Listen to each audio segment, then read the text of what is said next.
안녕하세요, 헬레나입니다. 오늘은 10개의 한국 영화를 통해서 대한민국의 현대사를 들여다보는 시간을 가져보도록 하겠습니다. 첫 번째 영화는 1932년 3월 대한민국 임시정부의 친일파 암살작전을 소재로 삼은 영화 암살입니다. 신흥무관학교 출신 독립운동가들과 의열단 단장 김원복의 활약이 돋보이는 영화인데요. 일본의 통치가 가장 잔혹했던 1930년대부터 1945년 해방 이후까지의 시기를 다루고 있습니다. 대한민국은 헌법적으로 대한민국 임시정부의 법통을 이어받고 있는 만큼 우리 민족의 뿌리를 생각해 볼 수 있는 영화입니다. 두 번째 영화는 해방 후 가장 비극적인 사건이었던 1950년 6.25 전쟁을 다룬 영화입니다. 바로 태극기 휘날리며인데요. 강재규 감독은 6.25 전쟁 당시 대한민국 육군이었던 형 박규철과 조선인민군이었던 동생 박용철의 실제 이야기를 다룬 다큐를 보고 이 영화의 모티브를 얻었다고 합니다. 영화는 평화로웠던 1950년 6월 서울의 종로거리에서 갑자기 들려온 전쟁 소식과 함께 시작됩니다. 가족들과 급히 피난길에 오른 형제는 기차표를 알아보던 중에 영문도 모르고 강제 징집을 당하는데요. 영화는 사회주의나 민주주의가 무슨 뜻인지도 모르는 당시 대부분의 사람들이 전쟁의 소용돌이 속에서 어떻게 미쳐가는지, 또한 얼마나 허무하게 빨갱이로 낙인 찍혀서 손쉽게 처형당하는지 보여줍니다. 세 번째 영화도 역시 6.25 전쟁을 다룬 영화 인천 상륙작전을 선정했습니다. 태극기 휘날리며가 주로 가족의 비극에 포커스를 맞췄다면 이 영화는 대한민국 육군이 전세를 대역전하게 된 하나의 작전에 집중하고 있습니다. 전쟁 발발 약 한 달여 만에 대한민국 육군과 유엔군은 낙동강 방어선에서 힘겨운 전투를 벌이고 있었는데요. 하지만 국제연합군의 메가더 장군이 인천을 점령한 후 2주 만에 서울은 재탈환되었고 이후 압록강까지 진격해 나가는 동력을 얻었습니다. 위험천만했던 작전을 성공시킨 메가더 장군과 대한민국 해군 첩보부대의 활약상을 확인해 보시기 바랍니다. 네 번째 영화는 1960년부터 1979년을 배경으로 한 효자동 이발사입니다. 영화는 소심한 이발사 성한모 씨를 주인공으로 하고 있습니다. 이 영화적 줄거리를 역사적 사실로 보기에는 무리가 있지만 이승만, 박정희, 전두환 대통령까지 이어진 굵직굵직한 역사적 사건들이 주인공의 개인사와 엮여있기 때문에 영화를 본 후에는 현대사를 더 쉽게 이해할 수 있을 것이라고 생각이 됩니다.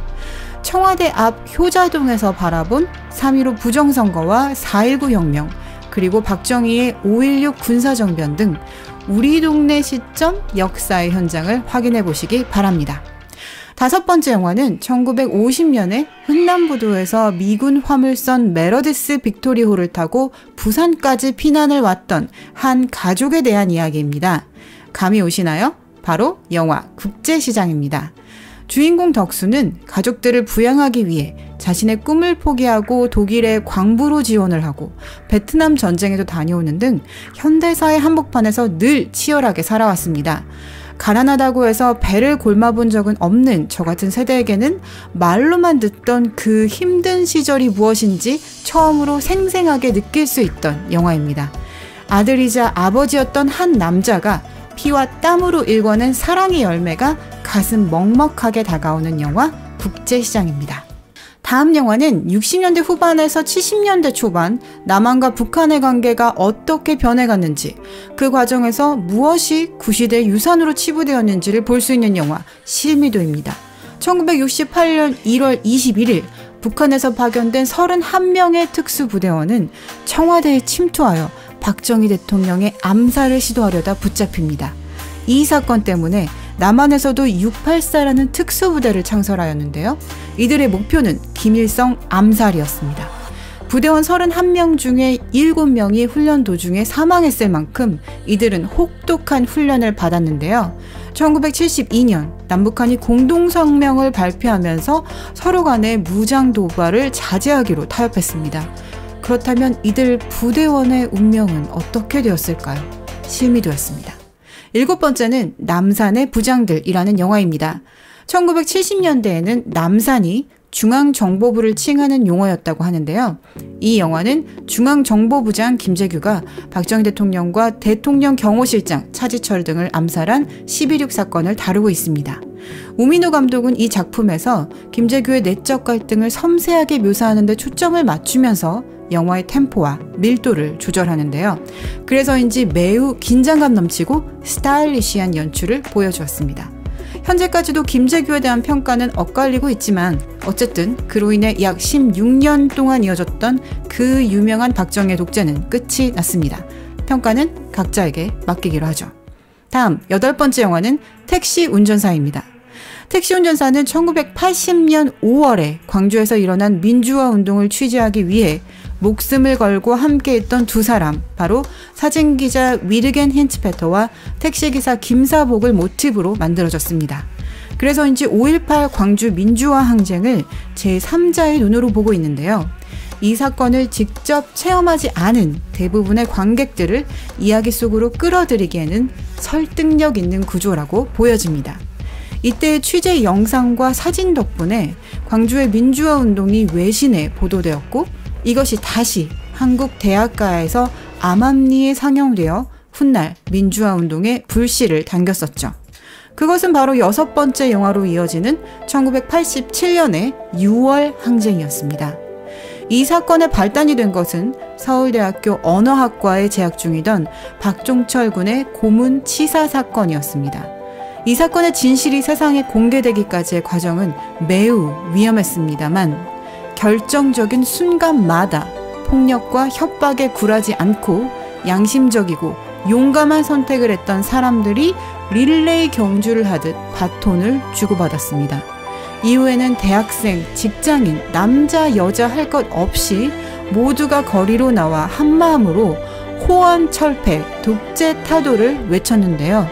오늘 소개해드린 영화 중에서 딱 하나만 추천을 하자면 저는 바로 이 영화를 추천하고 싶습니다. 2017년에 촛불혁명이 성공할 수 있었던 제도적 토대를 마련한 역사적 사건일 뿐만 아니라 영화적으로도 완성도가 매우 뛰어난 작품입니다. 마지막 영화는 1997년의 외환위기 사태를 다룬 국가부도의 날입니다. 이 영상에서 소개한 영화 중에서는 유일하게 제가 겪었고 기억할 수 있는 사건인데요. 당시에는 어려서 정황은 이해할 수 없었지만 분명한 것은 이 나라도 저의 개인사도 IMF 이전과 그 이후로 크게 양분될 수 있다는 것입니다. 국민들의 자발적인 금모으기 운동으로 빚을 다 갚았다고 해서 그 영향에서 벗어난 것은 아니었죠. 이 영상에서 다루고 있지는 않지만 영화 기생충에서 볼 수 있는 현재의 대한민국은 IMF 이후의 짙은 그림자 속에서 서서히 다듬어진 모습이지 않을까 생각합니다. 네, 오늘은 이렇게 10개의 영화를 통해서 빠르게 한국 현대사를 훑어보는 시간을 가졌습니다. 여러분은 혹시 어떤 현대사 관련 영화를 좋아하시나요? 제가 언급하지 않은 것이 있다면 댓글에 추천 부탁드릴게요. 영상이 마음에 드셨다면 좋아요, 구독 잊지 마세요. 지금까지 헬레나였습니다. 감사합니다.